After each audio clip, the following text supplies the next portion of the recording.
Bonjour Maman Régine, bonjour à toutes, bonjour à tous.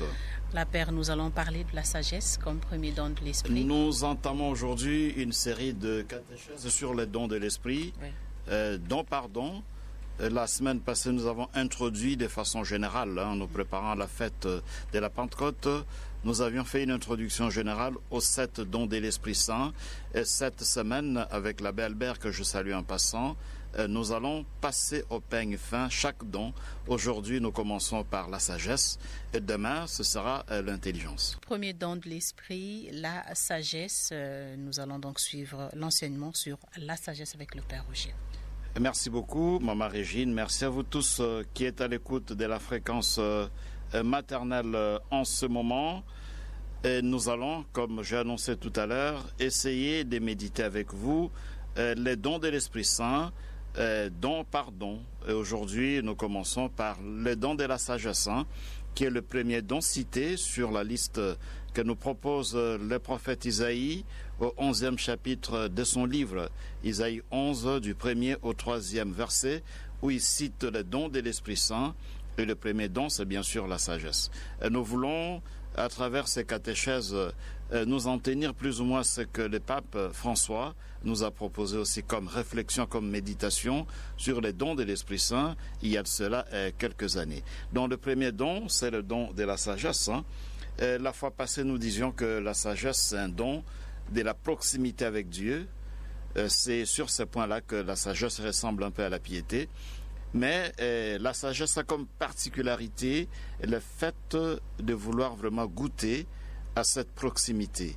C'est-à-dire, l'homme sage désire une proximité permanente avec Dieu, ce qui veut dire que la sagesse nous permet de faire l'expérience de Paul. Si vous lisez Galates 2, au 20e verset, Saint Paul dit « Je vis, mais ce n'est plus moi qui vis, c'est le Christ qui vit en moi ». C'est ça le fondement même de la sagesse. Si le Christ vit en vous, qu'est-ce qui va se passer? Eh bien, c'est comme dirait le pape, en définissant la sagesse, nous allons tout regarder avec les yeux de Dieu. C'est ça l'homme sage. Et la sagesse, ce n'est pas le fruit de l'expérience acquise en travaillant dans un domaine de la vie, ça c'est la sagesse humaine, mais la sagesse au sens biblique, au sens plutôt de don de l'esprit, c'est justement le fait, dit le pape, d'être capable de tout regarder avec les yeux de Dieu. Le pape utilisait la même phrase pour définir le croyant dans son encyclique Lumen Fidei, Lumière de la foi, au numéro 28, il disait « Croire en Jésus-Christ, c'est pas seulement adhérer à Jésus-Christ, mais c'est aussi tout regarder avec les yeux de Jésus-Christ. » Et c'est justement cela, la sagesse. Les sages regardent tout avec les yeux de Jésus-Christ. Les sages agissent avec le cœur de Dieu, réagissent avec le cœur de Dieu, jugent avec le regard de Dieu. C'est ça le sage.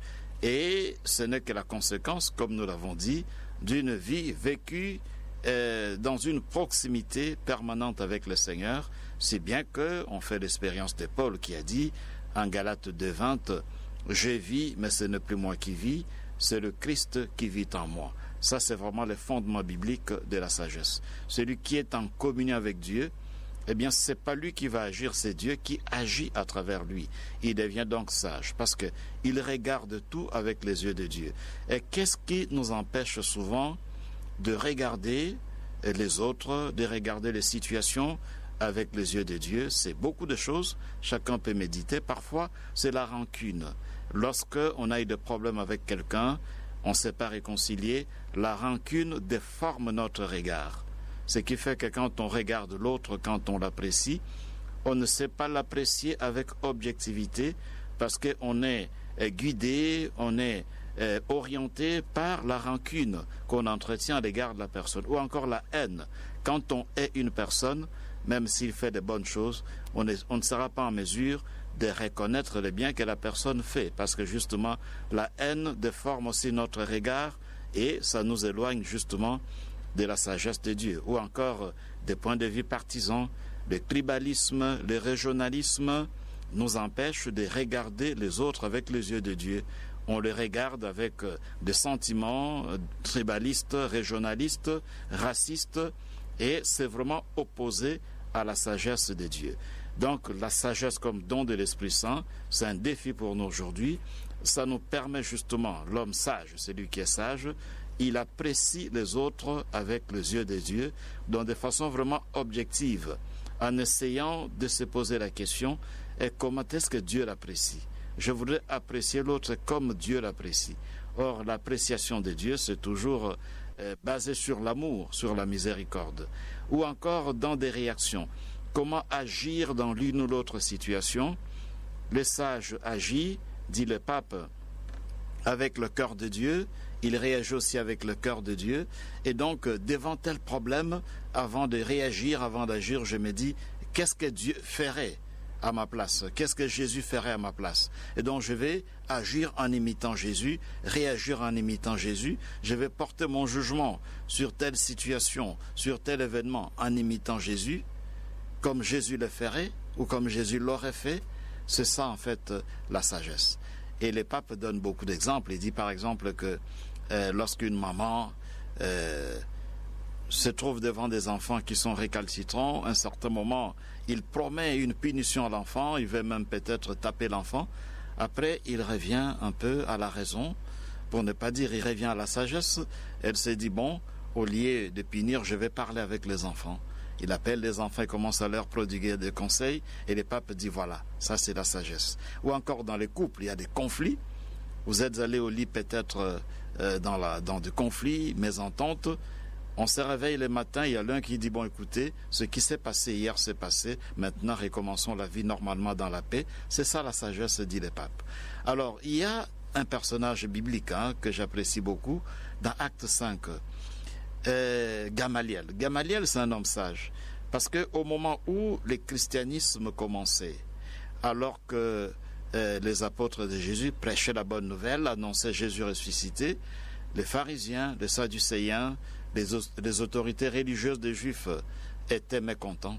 Ils ne voulaient pas entendre parler du christianisme, surtout pas l'annonce ou la prédication sur un Messie crucifié. C'était un scandale pour les pharisiens et les sadducéens. C'est ainsi qu'ils ont beaucoup malmené les apôtres qui prêchaient le Christ. Ils les ont même mis en prison.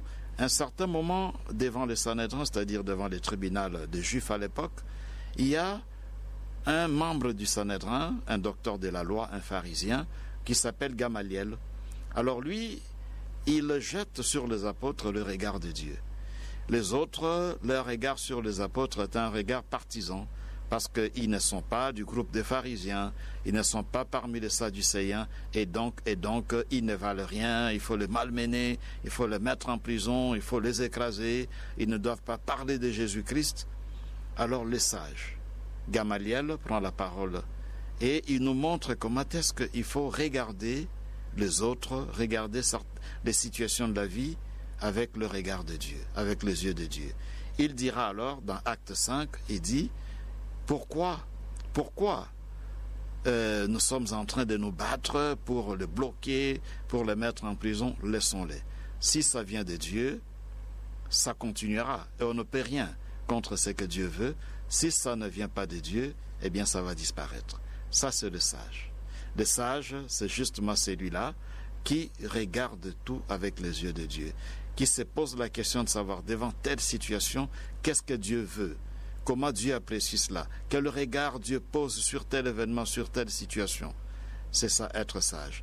La sagesse, nous devons absolument la demander comme don ce jour-ci de la part de l'Esprit Saint, mais surtout, essayons de l'entretenir, parce que nous l'avons déjà depuis la confirmation. Essayons de la développer, la sagesse, de l'entretenir, parce que justement, nous en avons besoin face à des situations de vie qui sont parfois compliquées, comme cette pandémie. On se trouve devant cette pandémie due au coronavirus. La sagesse veut que, devant une telle situation, que nous puissions apprécier cela avec le regard de Dieu. Et le regard de Dieu, c'est le regard de celui qui sait dans toutes les situations, même les situations les plus difficiles, les plus compliquées, les plus complexes, les situations malheureuses, dirait-on, le sage sait toujours essayer d'apprécier pour voir ce qu'il y a de bien. Qu'est-ce qu'on peut tirer de bien dans une situation qui est malheureuse? qui est vraiment, qui peut être même catastrophique, qu'est-ce qu'on peut tirer des biens? Et dans cette pandémie, qu'est-ce que nous pouvons tirer comme leçon, comme quelque chose de bien qui peut nous aider, peut-être à nous convertir, peut-être à nous réorganiser dans la vie d'une façon ou d'une autre. C'est ça la sagesse. Merci.